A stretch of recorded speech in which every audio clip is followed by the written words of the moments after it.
Hello friends, welcome to SSC coaching centre. दोस्तों, आज के वीडियो में देखेंगे प्रॉफिट लॉस के प्रश्न। प्रॉफिट लॉस आप जानते हैं बहुत पूछा जाता है परीक्षाओं में, और इसको सीख लीजिए ताकि कभी भी आपको कोई समस्या नहीं आए। ठीक है दोस्तों, तो चलिए स्टार्ट करते हैं। पहला प्रश्न है, एक मेज 13% लाभ पर बेची जाती है। यदि इसे 25 रुपये अधिक पर बेचा जाता है तो लाभ हमें 18% का होता है। देखिए, पहले लाभ हमको कितने का हो रहा था? 13% का, और बाद में कितने का लाभ हो रहा है? 18% का। तो 13 से 18 होने पर दोस्तों क्या हो रहा है? 13 से 18 होने पर भाई 5% का लाभ हमारा अधिक मिल रहा है। 5% का लाभ अधिक मिल रहा है तो रुपए कितने अधिक मिल रहे हैं हमको? 25 रुपये अधिक मिल रहे हैं। तो 5% बराबर 25 रुपये के हो जाएगा कि नहीं हो जाएगा? बिल्कुल सही है। देखिए, फिर से पढ़ लीजिए प्रश्न को। एक मेज 13% लाभ पर बेची जाती है। यदि इसे 25 रुपये अधिक पर बेचा जाता तो लाभ हमको 18% होता। 13 की जगह अगर हमें 25 रुपये और अधिक लेने हैं तो 18% का लाभ हो जाएगा। तो 13 से 18 होने में 5% अधिक मिलेगा लाभ, और रुपए में 25 रुपये अधिक मिलेंगे। तो मेज का लागत मूल्य क्या है भाई? 1% बराबर 25 रुपये, 5% बराबर 25 रुपये, तो 1% बराबर कितना हो जाएगा? 5 रुपये के हो जाएगा। और 1% बराबर 5 रुपये लागत मूल्य पूछ रहा है। लागत मूल्य क्या होता है? 100%। 1% का मान 5 रुपये, तो 100% का मान 500 रुपये हो जाएगा। सीधा सीधा कितना? 500 रुपये। ये आपके प्रश्न का सही आंसर होगा। 500 रुपये कहाँ मिलेगा? बी ऑप्शन में मिलेगा। बी ऑप्शन में दे रखा है। क्लियर हुई दोस्तों बात? सभी को प्रश्न यहाँ पर अच्छे तरीके से समझ में आ गया होगा। किसी को भी प्रश्न में कोई भी समस्या दोस्तों यहाँ पर नहीं होने वाली। ठीक है दोस्तों, अब देखेंगे अगला प्रश्न। अगला प्रश्न है, 19% की हानि 17% लाभ में बदल जाती है जब विक्रय मूल्य में 162 रुपये की वृद्धि हो जाती है। वस्तु का क्रय मूल्य होगा। आप हमारे रेगुलर व्यूवर हैं, रोज़ वीडियो देखते हैं डेली, तो आपको ये बात बहुत अच्छे से पता है कि एक जगह हानि है, एक जगह लाभ है, तो क्या कर लेते हैं? जोड़ लेते हैं। तो ये बिल्कुल सही है। तो 19 + 17 लाभ और हानि दोनों को हम क्या करेंगे? जोड़ लेंगे।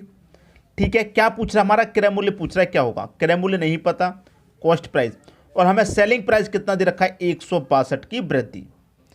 प्रश्न को सॉल्व करने में कुछ भी नहीं है। 19 और 16 17 को जोड़िए, कितना हो जाएगा? ये हो जाएगा 36 गुने कितना? कॉस्ट प्राइस बराबर 162। अब देखिए, CP बराबर 162, ये 36 इधर मल्टीप्लाई में बराबर के इधर आएगा तो 32 का 36 कहाँ जाएगा? बट्टे में। और हमें क्या निकालना है? कॉस्ट प्राइस का मान, क्रय मूल्य निकालना है। तो क्रय मूल्य हमारा क्या होता है? 100 के बराबर होता है कि नहीं होता? कॉस्ट प्राइस हमारा कितना होता है? पूरा 100% होता है। इसका मतलब हमें 100% का मान निकालना है। 36 से इसमें डिवाइड देंगे तो 1% का मान निकलेगा। हमने गुना 100 से कर दिया तो इसका मतलब कॉस्ट प्राइस हमारा 100% पूरा निकल के आ जाएगा। कटा लीजिए। 6 से कटाऊंगा मैं इसको, 6 × 36, और 6 से इसको कटाऊंगा तो 6 दूने का 12, 4 बचेगा 42, 6 × 7 = 42, 27 बार में कट गया। अब 27 का मल्टीप्लाई 100 में कर देंगे तो दोस्तों ये 2700 हो जाएगा। बट्टे में कितना है? 6 है। 6 से कटाइए, 6 से कटाएंगे इसको तो कटेगा दोस्तों आपका 6 चौके 24, 3 बचेगा 30 हो जाएगा। भाई 6 से मैंने कटाया, 6 चौके 24, 27 में से 24 कटेगा, 3 बचेगा। 3 में जाएगा नहीं, 0 लगा देंगे, 30 हो जाएगा। फिर से 6 चौके 24, 6 पंजे 30, 6 पंजे 30 पूरा 5 बार में कट गया, और लास्ट में बचा एक 0, तो 450 बार में ये पूरा 6 से कट गया। तो 450 होगा वस्तु का क्रय मूल्य। 450 किस ऑप्शन में है? सी ऑप्शन में है। ये आपके प्रश्न का बिल्कुल सही आंसर हो जाएगा। उम्मीद करूंगा कि सभी की समझ में प्रश्न अच्छे तरीके से आ गया होगा। अब देखेंगे अगला प्रश्न। अगला प्रश्न है, एक दुकानदार चीनी को कुछ इस तरह से बेचता है कि 950 ग्राम चीनी का विक्रय मूल्य 1 किलो चीनी के क्रय मूल्य के बराबर है। उसका लाभ प्रतिशत क्या होगा? देखिए, यहाँ पर क्या कह रहा है? 950 ग्राम, 950 ग्राम का कितने के बराबर है? 1 किलो। 1 किलो में कितना वजन होता है? 1000 ग्राम। ठीक है, अब देखिए यहाँ पर मतलब बेईमानी वो कितने की कर रहा है? वो 1000 ग्राम के स्थान पर 950 ग्राम ही तोल रहा है। तो यहाँ पर वो बेईमानी कितने की कर रहा है? वो बेईमानी कर रहा है 50 ग्राम की। ठीक है, 50 ग्राम की बेईमानी कर रहा है। उसका लाभ प्रतिशत पूछ रहा है, क्या होगा? भाई लाभ प्रतिशत पूछ रहा है, क्या होगा? ठीक है, निकाल लीजिए। कितने का प्रॉफिट हो रहा है दोस्तों? 1000 ग्राम के स्थान पे वो 950 ग्राम तोल रहा है। कितने का फायदा ले रहा है? 50 ग्राम का ले रहा है। बटे में रखते हैं तोली गई माप, कितना तोल रहा है वो? 950 ग्राम। ठीक है, और यहाँ पर क्या कर देंगे, प्रतिशत में पूछ रहा है, 100 से मल्टीप्लाई कर देंगे। अब मैं यहाँ पर 0 से यहाँ 0 कटा दूंगा, बिल्कुल कटेगा, और 5 से 95 कटेगा 19 बार में, और 19 से इसको कटाएंगे तो 19 25 95, 100 में से 95 कट गया, 5 बचा, 5 ऊपर बटे में 19, 5 सही 5 बटे 19, ये आपका सही आंसर हो जाएगा। इतने प्रतिशत का हमको लाभ हो जाएगा। 5 सही 5 बटे 19, 5 सही 5 बटे 19 पहले ही ऑप्शन में है, ये आपके प्रश्न का बिल्कुल सही जवाब है। क्लियर हुई दोस्तों बात? सभी को प्रश्न यहाँ पर अच्छे से समझ में आ गया होगा, किसी को भी कोई समस्या नहीं होगी। ठीक है दोस्तों, अब देखेंगे अगला प्रश्न। अगला प्रश्न है 720 रुपये में 17 गेंद बेचने पर 5 गेंदों के क्रय मूल्य के बराबर हानि होती है, एक गेंद का क्रय मूल्य क्या होगा? एक गेंद का क्रय मूल्य पूछ रहा है, हमसे पूछ रहा है क्रय मूल्य मतलब कॉस्ट प्राइस। 720 रुपये की है, ठीक है, 720। अब देखिए 720 है, 720 रुपये हम 17 गेंद को बेचते हैं तो 5 गेंदों के क्रय मूल्य के बराबर हानि होती है। जब हानि होती है तो घटा देंगे, तो 17 में से 5 घटा देंगे, 17 माइनस 5, ठीक है, कितना हो जाएगा, ऊपर आपका 720 है, बट्टे में कितना आ जाएगा, 17 माइनस 5 12, 12 से कटा देंगे, 12 छिंग 72 और 1 0 60। तो कॉस्ट प्राइस एक गेंद का कितना आ गया, 60 रुपये आ गया। ये आपका आंसर हो गया 60, डी ऑप्शन बिल्कुल सही। आप तो नहीं करोगे गलत इन प्रश्नों को। आपको 720 रुपये में हम 17 गेंद बेचते हैं तो 5 का नुकसान होता है, तो 720 रुपये में बेच रहे हैं 17, नुकसान 5 को हो रहा है, तो उस नुकसान को घटा दीजिए, घटा दिया नुकसान तो 12 आया। अब 12 से डिवाइड कर देंगे तो हमारे कितना मिलेगा, 60 मिलेगा, एक गेंद का क्रय मूल्य 60 रुपये हो जाएगा।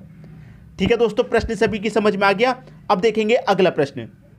अगला प्रश्न है 1 रुपये में 12 टॉफियां बेचने पर एक दुकानदार को 20% की हानि होती है, बताइए वह 1 रुपये में कितनी टॉफियां बेचे कि उसे 20% का लाभ हो जाए। बहुत अच्छा प्रश्न है दोस्तों। देखिए, आप अच्छे से जानते हैं कि हानि को 100 में से घटा के लिखते हैं और प्रॉफिट को 100 में जोड़ के। हमें यहाँ पर 20% की हानि हो रही है तो 20 को 100 में से घटा के लिखेंगे, इसका मतलब 80%। और क्या कह रहा है, 20% का लाभ हो, तो लाभ को 100 में जोड़ के लिखेंगे, मतलब 120%। ठीक है, क्लियर है। अब यहाँ पर देखिए कटा लेंगे तो प्रतिशत से प्रतिशत कटेगा, 0 से तो 0 कटेगा, ठीक है, और यहाँ पर 4 से कटेगा ये 2 बार में, और 4 से ये कटेगा 3 बार में, तो रेशियो निकल के आया 2:3। क्लियर। यहाँ पर कह रहा था कि 1 रुपये में 12 टॉफियाँ बेचने पर, ठीक है, 1 रुपये में कितनी, 12 टॉफियाँ बेचने पर कह रहा था। अब देखिए यहाँ पर 3 है और 3 से मैं कितना करूँ, 12, तो 3 से 12 कितने गुना पर है, 4 गुना पर। मैंने 12 क्यों किया, क्योंकि वो 1 रुपये में 12 टॉफियाँ बेच रहा है, 20% की हानि हो रही है। मैंने लाभ पे इसलिए लिया है क्योंकि मुझे लाभ कमाना है। अब मैं देखिए 12 टॉफियाँ बेचूंगा, ठीक है, 12 टॉफियाँ बेचूंगा तो 4 गुना है, तो ये भी दोस्तों 4 गुना हो जाएगा। क्लियर, ये भी 4 गुना हो जाएगा, तो 2 चौके कितना, 8। अब समझिए प्रश्न को समझ में आना गया।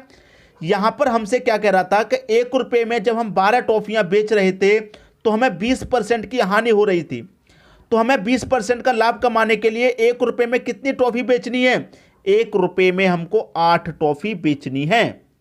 ठीक है, कितनी, 8 टॉफी बेचनी है 1 रुपये में। यह आपके प्रश्न का सही आंसर आ जाएगा, बी ऑप्शन बिल्कुल सही। ठीक है दोस्तों, इस तरीके से प्रश्न को सॉल्व कीजिए, कभी भी प्रश्न आपका गलत नहीं होगा।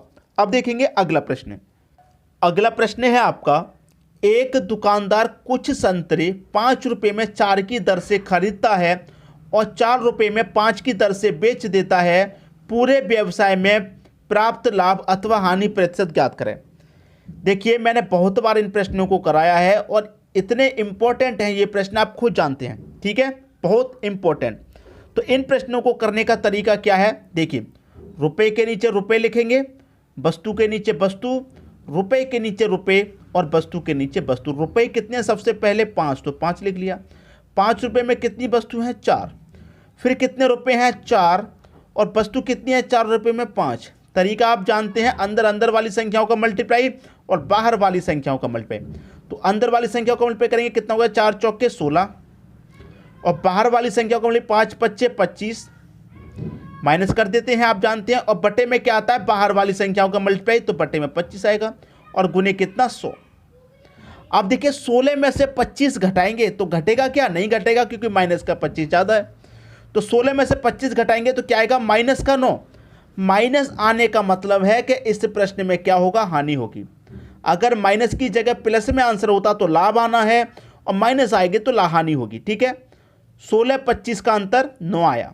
बटे में कितना है आप जानते हैं, 25 है, गुने कितना है 100 है।